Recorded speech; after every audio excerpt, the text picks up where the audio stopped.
नमस्कार, मैं सीमा दुबे, रायपुर छत्तीसगढ़ से। आप देख रहे हैं हरितांजलि एक्सप्रेस। दर्शकों, हम रायपुर के साइंस कॉलेज मैदान में प्रधानमंत्री नरेंद्र मोदी जी का आगमन हुआ है। इसमें लाखों की तादाद में जो जनता की भीड़ लगी है, इनसे इनके प्रधानमंत्री जी के लिए क्या राय है, इनसे जानने की कोशिश करते हैं। भूपेश की सरकार में मोदी जी के यहाँ छत्तीसगढ़ में आने से कोई प्रभाव पड़ेगा? बहुत प्रभाव पड़ेगा। क्या प्रभाव? बहुत प्रभाव पड़ेगा। इस समय भारतीय जनता पार्टी सरकार बनाएगी छत्तीसगढ़ में, और जिस तरफ से इन्होंने घोषणा गंगा जल का कसम खा के खाया है ना कि हम शराब बंद करेंगे करके, उसी का उसको शराब मिलेगा। माँ बहन को जो मिला था कि उन्होंने बोले थे हम शराब बंद कर देगा तो हम उसको वोट देंगे करके, लेकिन माँ बहन बहुत दुखी है। इस तरह से उनको शराब लगेगा। तो जिस प्रकार से जो है भूपेश की सरकार किसानों को काफी कुछ सौगात दिया है, तो उससे कोई फर्क नहीं पड़ेगा। किसान को क्या है, किसान को उनका ABCD मालूम नहीं है। वो बोल दिया 2800, लेकिन स्टेटमेंट खोल के देखोगे तो कितना पैसा आता है। मैं भी एक किसान हूँ, मुझे पैसा नहीं मिला है कुछ, जिस तरह से उन्होंने घोषणा किया है ना। इसलिए मैं कह रहा हूँ कि किसानों को भी उनको शराब मिलेगा। और जिस हिसाब से आज जो भारतीय जनता पार्टी ने जो काम किया था, और जिन्होंने भारतीय जनता पार्टी ने जो मेहनत किया था, उसमें जा करके उन्होंने ओपनिंग किया है। जहाँ जहाँ उन्होंने भवन की घोषणा जो बनाए थे उसका खाली जा करके उन्होंने, और क्या योजना लाया है छत्तीसगढ़ में, किसी प्रकार की योजना उन्होंने नहीं लाया।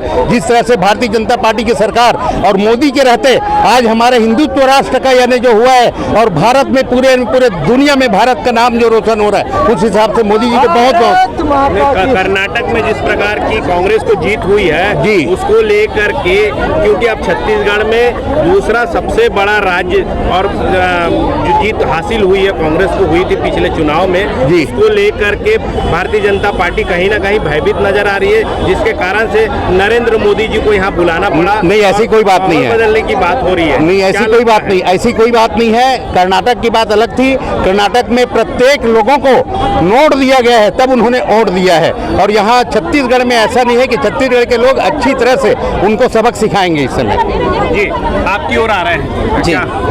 क्या लगता है कि नरेंद्र मोदी जी के आने से यहाँ पे वर्तमान सरकार में कोई प्रभाव पड़ेगा, और नरेंद्र मोदी का जो चेहरा सामने ला रहे हैं, क्योंकि भारतीय जनता पार्टी ने अभी तक के कोई मुख्यमंत्री का चेहरा सामने नहीं लाया, तो क्या नरेंद्र मोदी के चेहरे के माध्यम से यहाँ का मुख्यमंत्री का चेहरा सामने आएगा और पार्टी सामने अगली सरकार बनाएगी? बिल्कुल।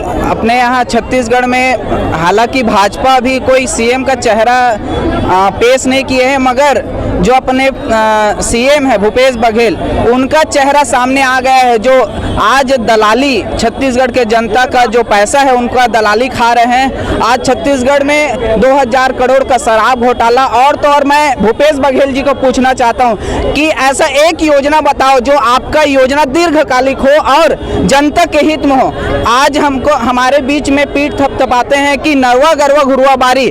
आप बताइए मेरे को, एक भी नरवा गरवा घुरवा यदि बचा है, कौन सा गौठान बचा है? आज देखा जाए तो गौठान का पूरा छप्पर उड़ गया है। ना तो एक पैसे का कुछ योजना लागू किए हैं आज तक, कोई दीर्घकालिक ना एक सफल पूर्वक योजना नहीं रहा। किसान की चश्मे से देखें तो भूपेश बघेल की सरकार ने अभी किसानों को काफी कुछ राहत दिया है, उस विषय में आपका क्या कहना है? जी बिल्कुल, बहुत शानदार आपका प्रश्न है।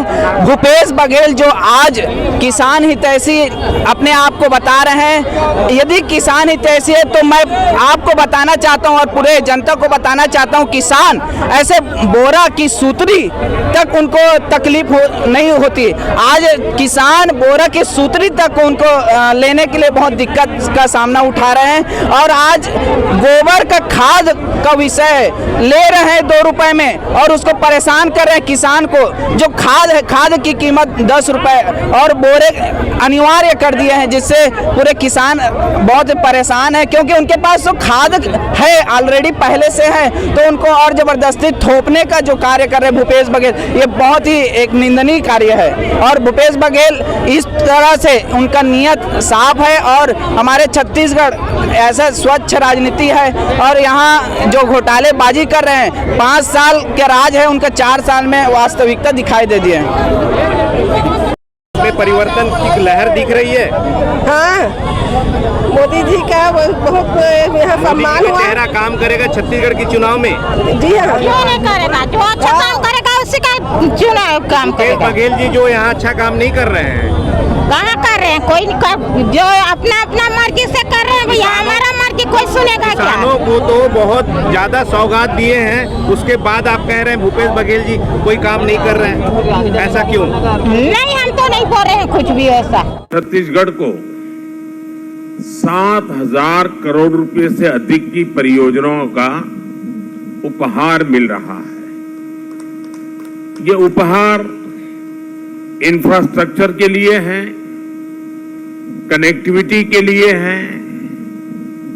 ये उपहार छत्तीसगढ़ के लोगों का जीवन आसान बनाने के लिए है, यहाँ की स्वास्थ्य सेवाओं को बेहतर बनाने के लिए है। भारत सरकार के इन प्रोजेक्ट से यहाँ रोजगार के अनेकों नए अवसर भी बनेंगे। यहाँ के धान किसानों, खनिज संपदा से जुड़े उद्यमियों और टूरिज्म को भी इन प्रोजेक्ट से बहुत लाभ मिलेगा। उपलब्धियों में एक और आयाम जोड़ते हुए माननीय प्रधानमंत्री जी अब अंतागढ़ से रायपुर नई ट्रेन का उद्घाटन करेंगे। माननीय प्रधानमंत्री जी से आग्रह, हरी झंडी दिखाकर इस रेलगाड़ी का मंगलमय उद्घाटन करें, इसे अंतागढ़ से विदा करें। आप देख सकते हैं अंतागढ़ उत्सव एवं उमंग के बीच